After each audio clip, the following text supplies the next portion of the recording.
What's going on, guys? My name is El De Niro, and welcome to Game 3 in the best of 3 show match between the big one, who is in red in this game. He was in green in the previous game, and his opponent, Tarantula, who was purple in the last game, but blue in this game. I don't know why they both changed their colors, and I definitely don't have team colors on, so I don't know what's happening there, why they decided to do that. I really like it when players stick to the colors that they have. I like it when there's something that sets players apart. Like, I like the way Viper always has yellow, and Max always has teal, and Nikov or Leary tend to always go with green. Actually, the Aftermath players in general really like green. And yeah, I don't know, it's cool. It's just something that gives them like that extra layer of personality, I guess.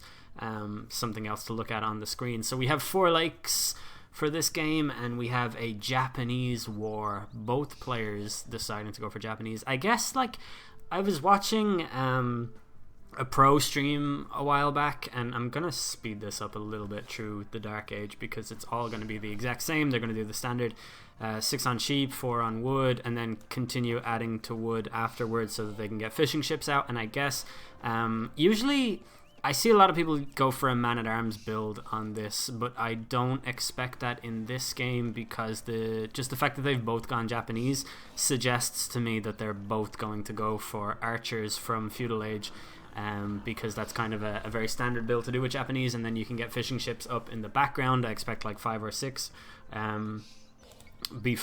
Probably before and during Castle Age. There's a lot of fish at the back of this map. This is a map that I've only ever played once, but I've seen loads of pro games on it, and I know enough like to know that what usually happens is people will dock whatever their closest dock is. Ideally they would like to get a second dock up, and then the other thing that they do is go forward and forward dock, either to sink the fishing ships of the opponent or else to have like a tree lake boom, which is a very fortunate thing if you can get it done. Tarantula putting a house up over here suggests maybe he's just going to try and wall this area off completely to stop. Actually, this is the big one. Sorry, the big one putting a house up here, which suggests to me a more long-term plan of a wall here to stop any aggression on water. And then he'll look to try and take fights out up from his base. It's really annoying in these kinds of games when you're like, see for example, this is the big one's main gold here. Now he's fortunate to have another gold here at the back, but this is his main gold. It's right at the bottom of a hill. If there's like a siege workshop here, a bunch of archers here, like, you can forget about that gold, and you can forget about this wood line too. It's just the hill gives you such an extra bit of leverage because of the hill bonus.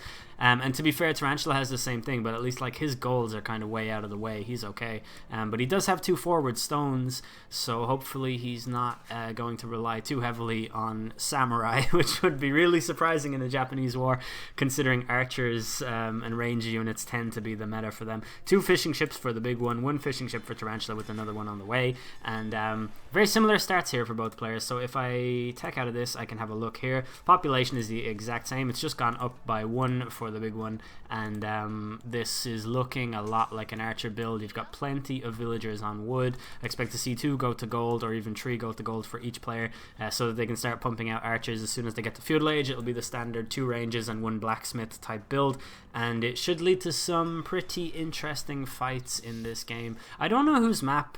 I guess I would prefer to have the big one's base, just because of the fact that it's more wallable from here. It's compact enough that he can get he can mine this stone and not be under complete pressure. Tarantula has gone for like very short walls, and this is kind of, I think his strategy here is not going to be to boom. I think it's going to be to full on attack, and these walls are pretty much just a safety net. I think the fact that he hasn't walled here just kind of suggests to me that his long-term goal isn't really the preservation of eco, it's to actually go for the kill ASAP. And we have a second dock going up from red, and it's on this side of the map, which is weird. I would have thought like that this would be his second dock, just looking at the map like horizontally, but how and ever, we have an extra dock going up for him, which is pretty nice. And blue is on the way to the Feudal Age already, 30% of the way there, and he's definitely going to have enough to go for the double range. He will, double range. How many fishing ships does he have in total? 6. No, sorry, that's 5. I keep doing this thing where I highlight every single thing, and I'm not used to it on the DE. But I do actually like this the spectator overlay on DE. I know that people complain about it a lot because it's not the same as Voobly and it's not the same as Capture Age, but for a pleb like me who could never figure out how to actually get Voobly to function on my computer, and who has come from HD, I definitely prefer the DE and the setup of it in general. So here we go. I've never casted a Japanese war either. In fact, I have never casted any game in which the Civ is the same for 2 players. We have 5 going to gold here for Tarantula, and he's actually not in a position to put up 2 archery ranges just yet. He's going to have to go for just the one. Red sees it. He knows what's up. He's attacking it to let blue know that he sees it, and red is putting a barracks up, and then he's going to do 2 ranges straight away in these spots if he can save this villager from the Komodo dragon, and the Komodo dragon gets the kill. The quick wall fails, and now the Komodo dragon moves on to another victim. Do Komodo dragons really go around killing people in real life? Like, I absolutely did not know that. I'm just really fascinated by the fact that they have dragon in their name. And we have a scout fight here, which red is going to bail on because there is no possible way that he can win it unless he takes it back to the TC. We have 2 ranges, yes, and the blacksmith will probably go up here just to preserve that area, put a little bit of extra walling in between. Tarantula will not be silly enough to run into the TC fire. Even if he does, it doesn't matter because there's only 1 villager in there. What are you going to do? Hit him 41 times? So we have the second range going up for Tarantula, a little bit later than he would have liked, but it doesn't really matter all that much, I guess. He's still getting archers out, as you can see over here. A galley going up for red. He wants to preserve this pond and make sure that Tarantula can't get into it. I don't get why is it called 4 lakes when on the old like on Voobly it was called Cross, and everyone has always known it as Cross because it looks like a cross. It actually looks especially like a Celtic cross, I think, just the way that the sides of it tend to arch out in a kind of a curling fashion. But like 4 lakes, is there any evidence that these are lakes and that this area here does not lead to the mouth of a sea? Like, I don't know. But Tarantula is going in with the early aggression, even if it is just with 1 archer. I guess that's annoying, but that archer is not really going to do any damage for the time being. And we have these 3 archers coming over here. And who is winning in terms of production at the moment? We have 6 military for blue and 5 military for red, so it's actually pretty even. I would guess that the score lead for blue is just because he hasn't had to invest into a second dock as of yet. Everything is pretty straightforward for him. He's walling up his base, although that's open, right? Like a knight could run in there and do a fair bit of damage, but I guess there's probably no concern of that when Tarantula is the one on the front foot. I find it really obnoxious when people use boxing metaphors. I don't know why. I feel like sports metaphors in general, when you're watching a game, like, it's just a bit weird. You know, when you're watching like football and the guy makes a boxing metaphor, it's like, I'm watching football though. I don't need to think about this in boxing terms. So we just have the tree. Okay, 5 archers. I guess like the problem that Tarantula is going to have here, unless he moves forward with more aggressive buildings, is that he's going to be up against a player who's able to produce units at a much closer distance than him, and is he gonna lame? Is he gonna lame that goat? No. Oh, nice split from red. Another nice split, and actually, has Tarantula has not done any damage to these 4 archers yet. That's really nice. The splits have been really good. He's even being effective with this offense. Like, it's actually getting hits in on blue, where blue is getting nothing in on red, although he is causing distraction. For example, he moved him away from this ibex, and we have a market going up, which red will not actually be able to use to buy his way to the... He's already on the way to the Castle Age. Boat players are. Okay, so the market is going up just so that he can sell all this excess food and go into crossbow and then full archer production. He's not going to make a second TC. He's going to stick with the docks, and this galley will protect this dock to make sure that nothing else gets put up there. And maybe red long term should try and attempt to go for this lake. And over here we have a bit of a massacre going on that I completely missed, but it looks like red majorly getting the advantage in this particular fight, and blue has mixed in a skirm, which I think is going to make a big difference. And blue's archers seem to be taking this fight a lot better. Is that because they have more upgrades? No, they have the exact same level of upgrades, but blue just taking this fight better. Maybe because the skirmisher is there. I do notice that when there's a skirm involved, players tend to attempt to micro down the skirm first because they believe that to be the strongest unit. But I watched a Spirit of the Law video once, and in it he noted that the most efficient way to trade with different types of army is basically to attack the gold intensive units first, because it still in the long term is more cost efficient for you. And Red is going to be really annoyed that these archers have spawned on this side of the range. That's actually really sloppy. Like, they're all just going to die to this army, where he could have matched them up with this army. He could have had 7 archers in total, but instead that's just free. That's 4 free kills for Tarantula right there, and he's already strengthening with more units coming in. There's a forward villager who's going to put down a siege workshop on top of this hill, I would assume. Or he's going to play safe and build it at the bottom of the hill. And Red trading favorably against these 2 archers because Tarantula is actually out of position, which is pretty good for him. He may even be able to deny this siege workshop. It's not going to be a priority for him at the moment. I think keeping those archers alive will be a priority, and to be honest, the way this fight has gone, he'll be very lucky to keep them alive. So it's all about the production now for him. He's teching into crossbowmen. He has enough wood and gold to make a fair few archers, crossbows out of these ranges, and this one is currently idle. Does he know that? Is he putting up another range? Did I see another range going up there? A defensive siege workshop going up, and at the moment I have to say I prefer Tarantula's position. I guess he tried to come and build a dock out here, but the villager getting stopped by the galley. That's pretty good for Red. Red is over here with 1 crossbow about to wreak havoc on this economy. This crossbow is a scout, and it's gone too far for him, and he's actually attempting to deny that TC, and now this crossbow will die. Or IP, my friend. So do we have a mango coming out? We do. We have just an army of 7 crossbows, more coming in for Red, and a mangonel defense coming out for Red as well. He's also getting a leather archer armor.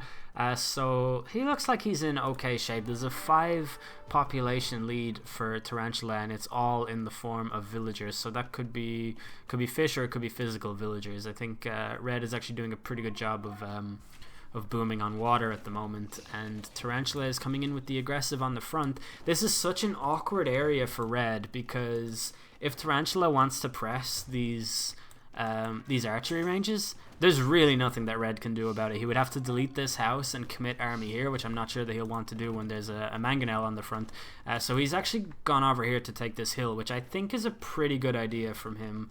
Having the hill just gives him that bonus. It gives him the range. When you associate the hill with the fact that he's at home, things are looking pretty good for him. But if Blue were to take this hill, things could get very, very bad for Red. He's actually gone. He's deleted the house. He's going to push out with the mangonel, so this will be pretty interesting. A little bit of mangonel micro. They may just do the standard 1-for-1 thing. We may get to see some actual dodging. It looks like they're both trying to line up the attack ground, and Blue has added a second mango. Red has a second one on the way, but it's a long way from completion at the moment.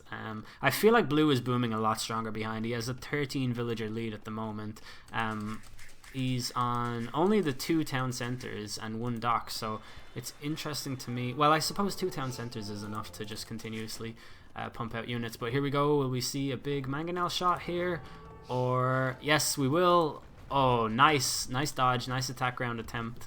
But I fear for Red here. He's in the middle. He's sandwiched in between 2 mangoes. He dodged that one quite well, and the second one, it's just wow. Okay, that puts him in a pretty bad position now. And Blue has villagers forward, so he's going to go for the repairs on the mangoes to keep everything working nice and orderly. Red is going for a university. He's going to try and get ballistics in at the cost of his economy. See, this is what happens when you go for an earlier university. It means that you can't add another town center. It means that you can't add another, say, another dock or more fishing ships. And I do see Blue over on the right hand side, but I just want to keep an eye on this fight at the moment, because this could be huge if oh, that's such a shame for Red. That shot just went straight over the mangonel, and that one didn't get the kill either somehow. 1 HP, and we know that Blue has villagers on hand to mend this, to repair this mangonel, and that's what he's going to do. Red has to retreat back to the hill,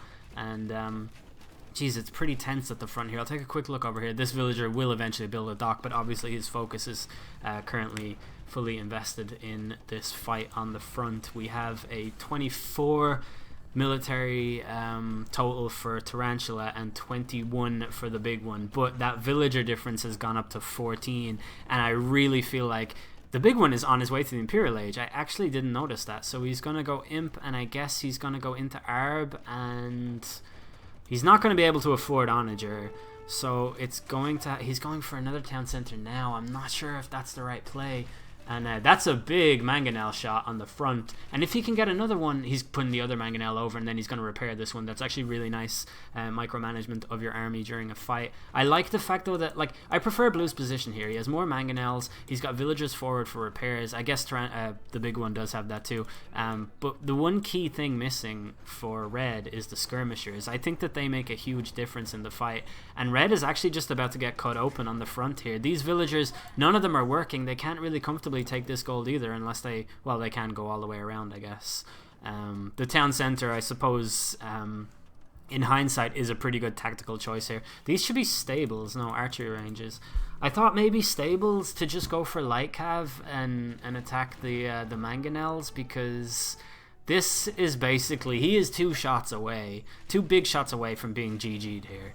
I think when he hits Imperial Age, he's going to have a limited window through which he can actually do something. He should look to sell some of this wood and food at the moment so that he can get the Arbalest upgrade straight away. I think the range will give him a nice bit of breathing room. If he gets Arbalest and can just take on those Mangonels, there won't really be anything that Tarantula can do about that. And this is interesting. Blue is going to push in. I don't see the Arbalest upgrade coming in. He's had to rebuild these ranges and everything. It's so messy for him. He's under so much pressure here. There's barely any room to breathe. He's just lost his siege workshop as well. Consider all the military buildings that he's lost at the front here. It's his entire eco, his entire military output. And now this Mangonel is gone in a 1-for-1 switch. I think Tarantula would have taken that before if you'd offered it to him. He's got Red has Bracer and Arbalest coming in, but I just don't think he has the economy to support mass production here. He's very close to being housed. Although this could be interesting. I think that this is an interesting opportunity now for him to push out. Tarantula knows that he has to go back here. He doesn't have much of a choice unless he thought about it. He thought about turning around and trying to flatten every single one of those Arbalests. But that's a very good engagement for Red now. And decent enough split. To only lose 2, I think, is pretty good considering you're up against 2 Mangonels. And just like that, Red has a lot more breathing room and he's in the clear. But I would say there's a very limited window for him to push out now. The score looks very even, but if you look at their economy here, the villager difference is over 20 for Blue. The population difference is over 20. Red is housed. Red does not have a strong enough economy. He needs to press as hard as possible here and just take very good engagements. He's fighting at the bottom of a hill here, trying to micro up in an army that I just don't think that this is good. It's 15 versus 15. Okay, if he can just get to the top of this hill, I think Blue will have no choice but to retreat, but he needs to send reinforcements into his army. And I really feel like he needs more on the front here. Just this he's got one farm. It's so stressful. There's all of these gold villagers just sitting there. Although in fairness, I haven't really had the opportunity to look at Blue's economy more in-depth, but Red is now pushing out. And what could he do if he gets in here? He could do quite a lot of damage. It's only going to take one volley basically from Arbs to get this palisade down, maybe 2. He could come over here, kill a load of wood villagers. He could eventually even this game out. There's no doubt about it. The score is pretty even, but he just does have to pile on that pressure. He does have to do something to supplement that villager deficit, and maybe long term he could look at coming over here. If he town centers this, for example, I think that would cause a great deal of difficulty for Blue. But Red is coming in. This is actually a really interesting push now. Does Blue have Arbalest coming in? I don't actually see it on the side. He's got Skirmisher coming in. He's got Bracer coming in. And Red is going to be able to do a significant amount of damage here. This is such an interesting game. Blue now kind of being pushed back inside his own base. He's sticking to that hill. See, I don't think Red has scouted his base enough. He doesn't know about this wood line here. That's such a shame. He feels the need to go over here. He doesn't know that Blue isn't taking his wood from here or here, for example. Well, he knows that he is there, but he just doesn't know about this wood line here. And if he were to get in there, all of those villagers, there's 21 villagers up for grabs there. If he can get over, he's got 1 vill kill by the TC, and as he comes over, he sees 1 villager running away. Will he just follow them? He's going to follow, and what is he going to run into? He's going to run into this army. He's going to get intercepted by Blue. This is a shame. I just feel like Red's time is kind of running out. Like, if he gets mopped up here, he doesn't really have a whole lot else going on at his base. He's going to have to go for mangonel defense again, and it's going to be just a repeat of the Castle Age aggression. And now it's like his remaining army is getting backed into this corner by blue. The combination of skirms and they're now Arbs. Arbs and skirms is too much. Like, this whole army is definitely going to die. There's no pressure going on here. There's basically no economy to speak of at the back. He is on stone. If he could get a castle up, that would definitely be helpful for him. Town centers are going to be useful too. You can store villagers inside of them. He's building a second siege workshop, but like, I don't even see a single mangonel coming out of here. Although like, this army of 18 Arbalest is still pretty good. There's still a lot of damage he can do in this, and if he commits to keeping blue on the back foot, I still see Red being able to actually do something. Like, this game is definitely not over. I just think that Red needs to be far more aggressive than he's being. Like, this army that blue has coming forward is superior to Red's one at home purely because of the skirmishers, and it's rams that Red is going for.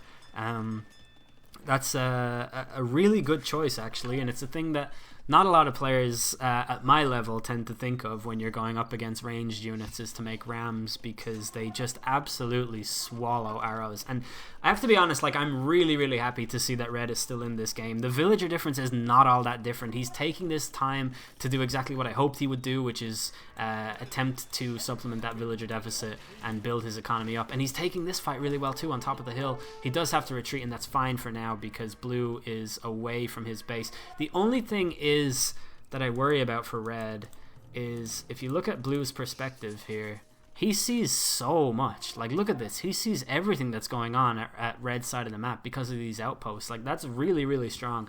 If I were Red, I like the way he's keeping his army here, and blue knows that he's coming from here, so blue doesn't have eyes on that. I think that that's really smart.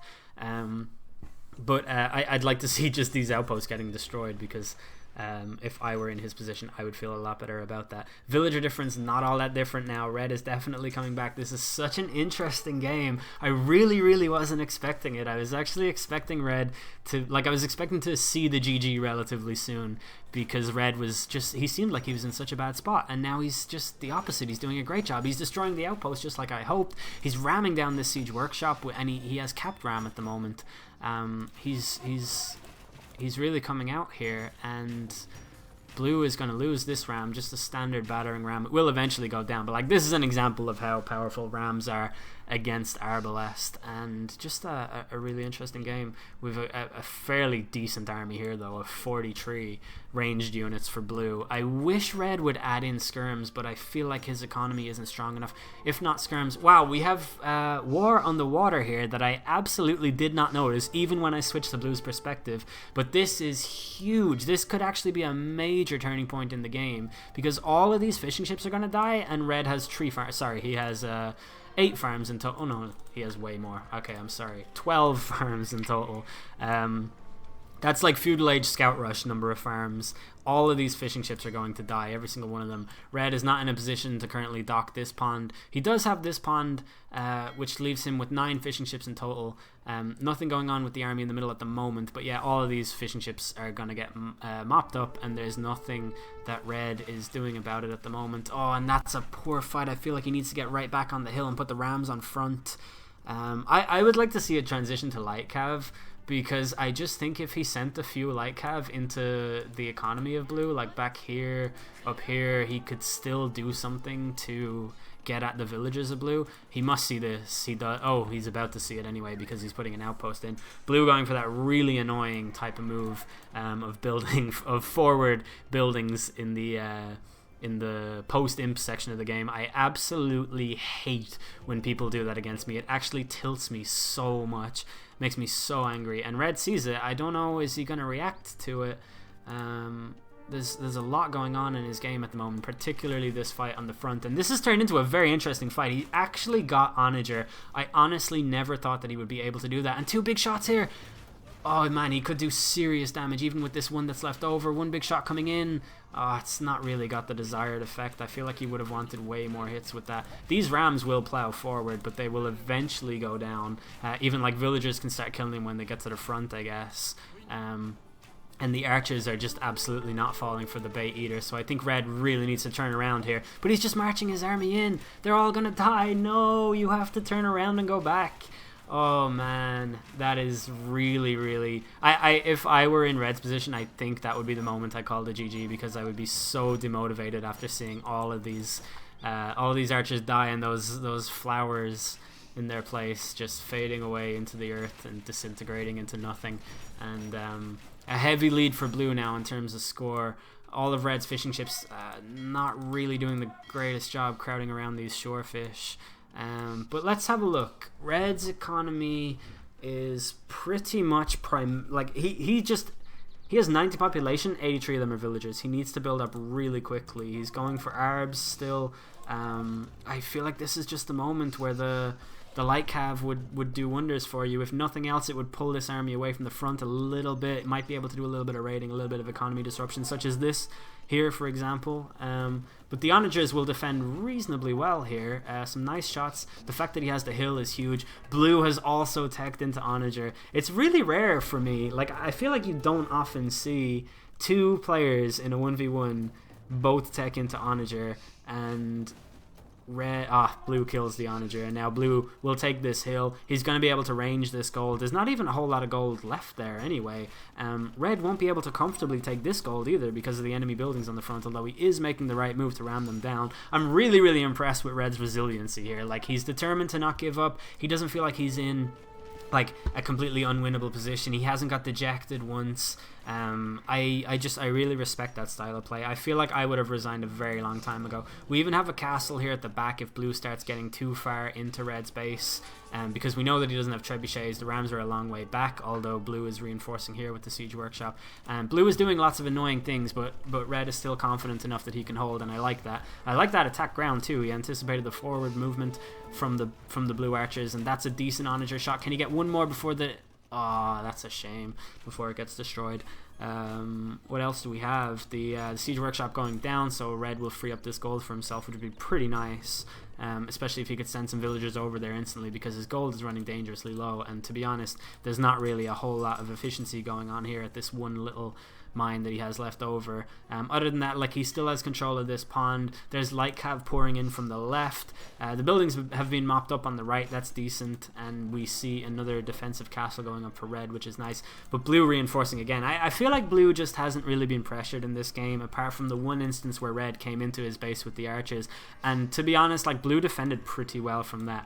Blue sees this gold, although he can't comfortably take it. I wish this galley would target the gold miner instead of the mining camp, but blue has gone for the light cav switch, and I really like it. Okay, they're getting mopped up by these arbalests, but when they're in mass numbers, they're going to come into this economy and do a fair bit of damage to it, and even if not damage in terms of actual kills, they're going to be annoying. They're going to force idle time, and that's not what red wants at this point. Population 122 for him. It's 154 for blue, and he should actually be able to commit some nice onager defense here to these rams. But a forward castle from blue. He is determined to just smother red with the buildings at the sides. Now this aggressive push at the front on the hill. Like, his whole game plan here is to just make sure that red can never ever push out of his base, and he's doing a pretty good job of it. I would be very, very tilted if I were red, and that's why I say I'm so impressed by the fact that he he still has the belief. He's still playing on. He's still persevering. Like, it's really good to see. These archers getting killed by the onager, not ideal. And again, like, even the light cav are able to do so much damage because the arbs are fighting the ranged units, and now we're going to have a watchtower going up. But, like, how quickly is it going to be before an onager can actually destroy that and the villagers around it? It feels like he's being suffocated now, and there's really not much he can do by way of expanding his economy. Like, if he comes out to here, he knows that there's blue light cav, there's blue fires. Even if he comes out to this point, actually he mopped up blue's presence on this lake really nicely, which is great. But blue is on this neutral gold. Blue is pushing in. He's going to destroy the trebs with light cav. Oh, that's such a shame. Such an expensive unit at this time of the game as well, especially with the economy that red has. Even if he is on this this gold over here, we have more ranges going up. I would like to see, honestly, at this stage, just a skirm tech from blue so that he could continue to make units, even if it is just trash. Like, it would be good to see continuous units coming out. That's a decent onager shot, 1-for-1 up a hill, and he significantly weakened this one, but he just doesn't have a whole lot of military left, and I feel like it's only a matter of time before the GG is called, because Tarantula is just in such a powerful position right now, even without the large presence on lakes that you usually see from dominant players on this map. But it has been an incredibly interesting game, and this onager uphill, will it get a hit? It should get that one, yes it does, and it gets taken out in the process, unfortunately. This castle about to get trebbed down, and there's nothing that red can do about that, and I think blue is free to just waltz into this economy and start raising hell. I don't see what red has in his defense at this point. He is making he's just going for arbs, but he just doesn't have the economy to support it with the lack of gold. He's going to move on to this neutral stone, and blue will eventually see that and do something to disrupt it, be it like these have going over here or something like that. That's a nice onager shot on the trebs. If he could actually knock out those trebs, it would be a really good move for him. But oh geez, microing uphill is so difficult, and the onager gets taken out in part by this onager, and then the remainder of it gets cleaned up by the skirms, and there's just no way for red to push out here, unfortunately. I think he doesn't want to give up because it's the final game, but he's played really well. It's been an incredibly interesting game, and it could honestly have gone either way, especially with that big push that red had with the fast imp and just pushing out of his base with Arbalest. It's unfortunate that he didn't see that wood line from blue. Just that tiny bit of scouting information could have made the game so much different. But there is the GG. It was a very enjoyable game nonetheless. A fairly a very good performance from blue, very dominant going forward. A lot of idle economy here, but I was really impressed by red. I actually really enjoyed watching the way that he played it. He just has this very ballsy style that I really appreciate, going from the forward castle in game 2, the 15 pop scout rush in game 1. I just really like to see stuff like that. It's really interesting to see when players don't adhere specifically to the standard way of playing.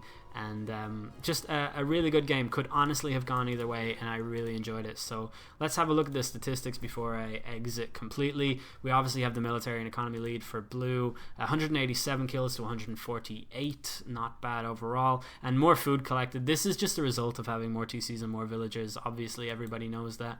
The much faster Imperial Age from the big one, and sadly he just couldn't capitalize in that limited window before blue hit Imperial Age himself. But 102 villagers he got up to, considering how bare bones he played this, how minimalist his economy was. I think the fact that he got up to a villager count that's virtually identical to blue's really is a testament to the type of fighting spirit that he exhibited in this game, and I really enjoyed watching it. So hopefully you guys enjoyed watching it too. If you did, send me $1 million.